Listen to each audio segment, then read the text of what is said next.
سارا معاملہ ٹھیک ہے. ٹینشن رہتی ہے تہبند سیدھی نہیں ہے, اتر نہ جائے, کھل نہ جائے. تو تہبند باندھنے کا بڑا سمپل طریقہ ہے. یہ دو سرے جو ہے نا احرام کے, یہ دیکھیں آپ ان دونوں سروں کو پہلے ملا لیں. بسم اللہ الرحمن الرحیم. اچھا, احرام کی سائز چیک کرنے کا طریقہ کیا ہے؟ یہ دیکھیں, یہ میں نے اپنی ناف کے اوپر احرام رکھا ہے اور یہ میرے ٹخنوں سے نیچے احرام ہے, تو یہ ٹھیک ہے. اگر ابھی سے ہی احرام میرے ٹخنوں کے اوپر ہے اور میں نے جناب اس کو اب جب فولڈ کروں گا تو بہت اونچا ہو جائے گا, تو اتنا چھوٹا احرام نہیں ہونا چاہیے. ایٹ لیسٹ یہ سائز ہونی چاہیے کہ بھائی پیٹ سے لے کر نیچے تک یہ احرام ہونا چاہیے. اچھا, اب میں نے دونوں سرے ملا لیے, ٹھیک ہے, اور یہاں کے بعد یہ والی جو سائڈ ہے اس کو تھوڑا سا میں نے جتنا مجھے ٹائٹ کرنا ہے میں نے ٹائٹ کر لیا. اب ان دونوں سروں کو ملا کر میں واپس آ گیا یہاں پر. یہاں کے بعد پھر میں نے اس کو ملا لیا, ٹھیک ہے جناب. اور اب اس کے بعد آپ کو جتنے فولڈ دینے, 1 دے دیں, 2 دے دیں, 3 دے دیں. اب یہ احرام ایسا مضبوط ہو گیا ہے کہ مجھے کسی بیلٹ کی ضرورت نہیں ہے, ٹھیک ہے. اور آپ دیکھیں یہ میرے ٹخنوں سے بھی اوپر آ گیا اور میرے یہ, اچھا ابھی میں نے کپڑے پہنے, کوئی اگر کنفیوز نہ ہو جائے کہ کپڑے, امامہ, ٹوپی, بلکہ جسم کے اندر کوئی انڈر گارمنٹ بھی نہیں پہننا ہے. صرف احرام کی 2 بے سلی چادریں ہوں گی, اس بات کا آپ نے خیال رکھنا ہے, ٹھیک ہے. اب یہ اگر آپ اس طرح جس طرح میں نے احرام باندھا ہے نا, یہ ابھی تو میں نے آپ کو دکھانے کے لیے باندھا تو تھوڑے سیکنڈ زیادہ لگے, ورنہ اگر اپنے طور پہ جس کی عادت ہو جائے نا اس کو شاید 30 سیکنڈ 15 سیکنڈ بھی نہیں لگتا. مثال کے طور پہ دوبارہ دیکھیں, اب ذرا تھوڑا سا میں اسپیڈ میں باندھوں گا تاکہ آپ کو سمجھ آ جائے گا. جب آپ کی عادت ہو جائے گی نا تو آپ احرام کی طرف دیکھیں گے بھی نہیں اور آپ کا احرام بن جائے گا, ٹھیک ہے. اب یہ 2 سرے یہاں آ گئے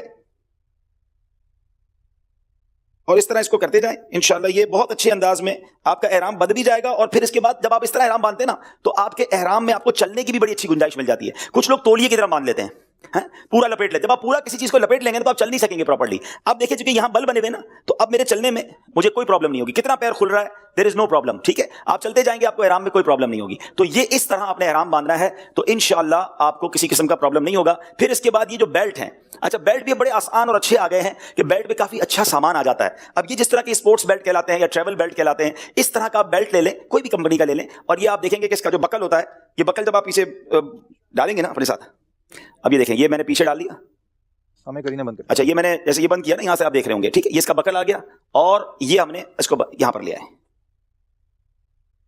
اب اس میں آپ کا پاسپورٹ بھی آ جائے گا, آپ کا موبائل بھی آ جائے گا, مسواک شریف, تسبیح, یہ سب اس کے اندر آپ کی آ جائے گی. یہ بیلٹ مہربانی کر کے کہیں وضو خانے کے باہر, واش روم کے باہر مت اتاریے گا, یہ اپنے ساتھ ہی لے جائیے گا. اندر بھی واش روم میں بعض اوقات ہینگر وغیرہ ہک وغیرہ ہوتے ہیں, وہاں لگا لیجیے گا. اچھا, اب یہ احرام کی چادر, اس کو بھی اسی طرح تھوڑی سی بڑی لیجیے گا تاکہ آپ اچھے انداز سے اس کو اوڑھ سکیں. اب یہ احرام کی چادر پہننے کا بھی طریقہ یہ ہے کہ یہ میرا لیفٹ ہینڈ ہے, اس کا کونا یہاں پر لے کر آئے اور یہ آپ نے پورا لپیٹ لیا. بہتر یہ ہے کہ یہ پیچھے سے اتنا احرام ضرور ہونا چاہیے کہ یہ پورا لپیٹ کر آپ کے آگے ایک حصہ اس کا آ جائے. یہ سائز چیک کرنے کا طریقہ ہے. بعض اوقات اتنا چھوٹا احرام ہوتا ہے کہ پیچھے سے آگے آتا ہی نہیں ہے, تو اس کا مطلب آپ تھوڑا اور بڑے سائز کا احرام لیں تاکہ یہ آپ کے یہاں تک آ جائے. اس سے فائدہ کیا ہوگا کہ جب یہ گھوم کے یہاں تک آ جائے گا نا, ایک بار پھر راؤنڈ آ کر آ جائے گا, تو جب آپ رکوع وغیرہ کریں گے نا تو یہ احرام گرے گا نہیں. اور اگر احرام چھوٹا ہوگا, مثال کے طور پہ احرام آپ کا یہیں تک ہے اور آپ رکوع کریں گے تو یہ کھل جائے گا, تو آپ کا سینہ اور پیٹ وغیرہ بھی کھل جائے گا. تو آپ نے احرام کم از کم اتنا بڑا لینا ہے کہ یہ گھوم کر یہاں تک آپ کا احرام آ جائے, تو یہ آپ کو نمازوں وغیرہ میں بھی آسانی رہے گی. اچھا, نمازوں کے حوالے سے بھی ایک بات عرض کر دوں کہ جب ماشاءاللہ احرام پہن لیں گے اور نماز وغیرہ پڑھنی ہوگی تو اس میں بعض اوقات کچھ لوگ بے احتیاطی کرتے ہیں کہ جب آپ نماز پڑھتے ہیں تو آپ اللہ اکبر جب یہ کریں گے تو آپ کا سینہ اور پیٹ وغیرہ کھل جائے گا, جو کہ مناسب نہیں ہے نماز کے دوران. تو اس کا بہت اچھا طریقہ امیر علیہ سنت نے سکھایا تھا کہ جب آپ نماز پڑھنے لگے تو تھوڑے سے ہاتھ باہر نکالیں, اللہ اکبر, سینہ اور پیٹ آپ کا نہیں کھلا. دوبارہ دیکھ لیں گے, اللہ اکبر, ٹھیک ہے. تھوڑا سا ہاتھ باہر نکالیں گے تو آپ کا سینہ اور پیٹ جو ہے وہ نہیں کھلے گا اور آپ نماز اپنی اچھے انداز سے پڑھ لیں گے. بالکل اسی طرح نماز سے پہلے آپ یہ والی جو سائڈ ہے نا, اللہ اکبر کرتے ہیں کہ جب آپ, اچھا نمازوں کے حوالے آ جائے, اس سے فائدہ کیا, پر یہ آپ نے اس کو بھی اسی طرح تھوڑی سی بڑی لیجیے گا تاکہ آپ اچھے انداز سے اس کو اوڑھ سکیں. اب یہ احرام کی چادر پہننے کا بھی طریقہ یہ ہے کہ یہ میرا لیفٹ ہینڈ ہے, اس کا کونا یہاں پر لے کر آئے اور یہ آپ نے پورا لپیٹ لیا. بہتر یہ ہے کہ یہ پیچھے سے اتنا احرام ضرور ہونا چاہیے کہ یہ پورا لپیٹ کر آپ کے آگے ایک حصہ اس کا آ جائے. یہ سائز چیک کرنے کا طریقہ ہے. اور یہ آپ نے اس کو بھی اسی طرح تھوڑی سی بڑی لیجیے گا تاکہ آپ اچھے انداز سے اس کو اوڑھ سکیں. اب یہ احرام کی چادر پہننے کا بھی طریقہ یہ ہے کہ یہ میرا لیفٹ ہینڈ ہے, اس کا کونا یہاں پر لے کر آئے اور یہ آپ نے پورا لپیٹ لیا. بہتر یہ ہے کہ یہ پیچھے سے اتنا احرام ضرور ہونا چاہیے کہ یہ پورا لپیٹ کر آپ کے آگے ایک حصہ اس کا آ جائے. یہ سائز چیک کرنے کا طریقہ ہے. بعض اوقات اتنا چھوٹا احرام ہوتا ہے کہ پیچھے سے آگے آتا ہی نہیں ہے, تو اس کا مطلب آپ تھوڑا اور بڑے سائز کا احرام لیں تاکہ یہ آپ کے یہاں تک آ جائے. اس سے فائدہ کیا ہوگا کہ جب یہ گھوم کے یہاں تک آ جائے گا نا, ایک بار پھر راؤنڈ آ کر آ جائے گا, تو جب آپ رکوع وغیرہ کریں گے نا تو یہ احرام گرے گا نہیں. اور اگر احرام چھوٹا ہوگا, مثال کے طور پہ احرام آپ کا یہیں تک ہے اور آپ رکوع کریں گے تو یہ کھل جائے گا, تو آپ کا سینہ اور پیٹ وغیرہ بھی کھل جائے گا. تو آپ نے احرام کم از کم اتنا بڑا لینا ہے کہ یہ گھوم کر یہاں تک آپ کا احرام آ جائے, تو یہ آپ کو نمازوں وغیرہ میں بھی آسانی رہے گی. اچھا, نمازوں کے حوالے سے بھی ایک بات عرض کر دوں کہ جب ماشاءاللہ احرام پہن لیں گے اور نماز وغیرہ پڑھنی ہوگی تو اس میں بعض اوقات کچھ لوگ بے احتیاطی کرتے ہیں کہ جب آپ نماز پڑھتے ہیں تو آپ اللہ اکبر جب یہ کریں گے تو آپ کا سینہ اور پیٹ وغیرہ کھل جائے گا, جو کہ مناسب نہیں ہے نماز کے دوران. تو اس کا بہت اچھا طریقہ امیر علیہ سنت نے سکھایا تھا کہ جب آپ نماز پڑھنے لگے تو تھوڑے سے ہاتھ باہر نکالیں, اللہ اکبر, سینہ اور پیٹ آپ کا نہیں کھلا. دوبارہ دیکھ لیں گے, اللہ اکبر.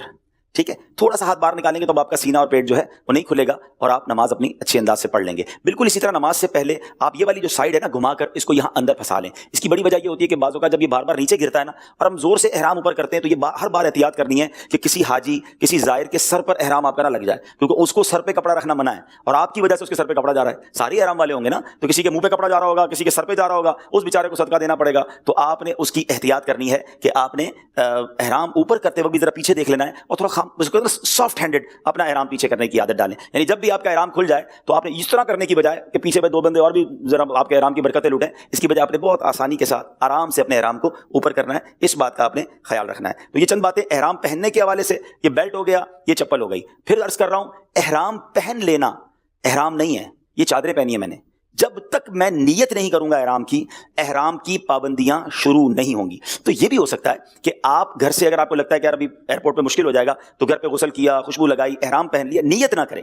نیت آپ جب ہی کریں کہ جب آپ کا جہاز جدہ شریف کے لیے ٹیک آف ہو جائے اور جہاز ہموار ہو جائے, اب آپ نیت کر لیں. بعض اوقات کچھ لوگ کہتے ہیں یار جب میقات کا اعلان ہو نا تب نیت کریں. تقریباً ایئر لائنز میں میقات آنے سے پہلے, میقات اس جگہ کو کہتے ہیں کہ جس سے پہلے آپ کو احرام کی نیت کرنا ضروری ہے, وہ اعلان کرتے ہیں کہ بھائی میقات آنے والی ہے, احرام پہننے والے نیت کر لیں. وہ بعض اوقات انگریزی میں اعلان ہوتا ہے, بعض اوقات عربی زبان میں اعلان ہوتا ہے, وہ سمجھ نہیں آتا کچھ لوگوں کو. دوسرا پرابلم یہ ہوتا ہے کہ بندہ تھکا ہوا ہوتا ہے. بعض اوقات یہ بھی ہوتا ہے کہ حاجی سو جاتا ہے, جہاز اڑا اور اس کی آنکھ لگ گئی. اب وہ جہاز جب اترا, جب اس کی آنکھ کھلی تو نیت تو نہیں کر سکا. تو بہتر یہ جناب کہ جہاز اڑ جائے جدہ شریف کے لیے, اب نیت کر لیں تاکہ نیند بھی آ جائے تو پرابلم نہ ہو. کھانا کھانے میں ایک اور پرابلم کیا ہے, کھانا کھانے کی بعض اوقات ٹرے کے اندر پرفیوم ٹشو ملتا ہے. اب دیکھیں یہ آپ کو بڑا اپنے آپ کو حاضر دماغ رکھنا پڑے گا کہ میں مجھ سے اگر کوئی پوچھے نا کہ احرام والے کو سب سے زیادہ جرمانے کس بات کے لگتے ہیں یا غلطیاں کس بات سے ہوتی ہیں, تو سب سے زیادہ غلطیاں جو ہے نا وہ خوشبو والے کو ہوتی ہیں. خوشبو سے اپنے آپ کو آپ نے بچا لیا, آپ نے 70% چیزوں سے بچا لیا. خوشبو والی چیز کھانی نہیں ہے, خوشبو والی چیز پہ لگانی نہیں ہے, بس آسان لفظوں میں خوشبو لگانی نہیں ہے. جہاز کے اندر آپ نے دیکھا ہوگا کہ پرفیوم ٹشو آتا ہے ہاتھ صاف کرنے کے لیے, وہ پورا پرفیوم سے تربتر ہوتا ہے. تو مہربانی کر کے اس کو تو فوراً دور کر دیجیے گا. اگر احرام کی آپ نیت کر چکے ہیں اور وہ ٹشو آپ نے لگا لیا اور اتنا لگا لیا کہ پورا ہاتھ ہی مہک گیا, زیادہ مہک گیا تو دم ہونے کی صورت ہو سکتی ہے, پھر بکرا دینا پڑے گا. تو بہتر ہے کہ اپنے آپ کو ٹشو سے, پرفیوم ٹشو سے آپ نے دور رکھنا ہے. اچھا بعض اوقات یاد نہیں ہوتا تو ٹشو لیا اور منہ صاف کر لیا. احرام کی نیت ہو گئی ہے تو منہ بھی ٹشو سے صاف نہیں کریں گے, تولیے سے بھی صاف نہیں کریں گے. ہاں یاد رہے, اب آپ نے اپنے ہاتھ گھما لینے, اگر منہ صاف بھی کرنا ہے گیلا ہاتھ گھما لیا, اس پہ تولیہ نہیں لگائیں گے, اس پہ کپڑا نہیں لگائیں گے, کیونکہ احرام والے شخص کو, مرد اور عورت دونوں کو, اپنا چہرہ چھپانے کی یا چہرے پہ کپڑا لگانے کی اجازت نہیں ہے. ٹھیک ہے, تو اب آپ سمجھ لیں گھر سے تیار ہو گئے, اب ایئرپورٹ پہنچ گئے ہیں اور اب ایئرپورٹ پہ آپ نے سامان بھی دے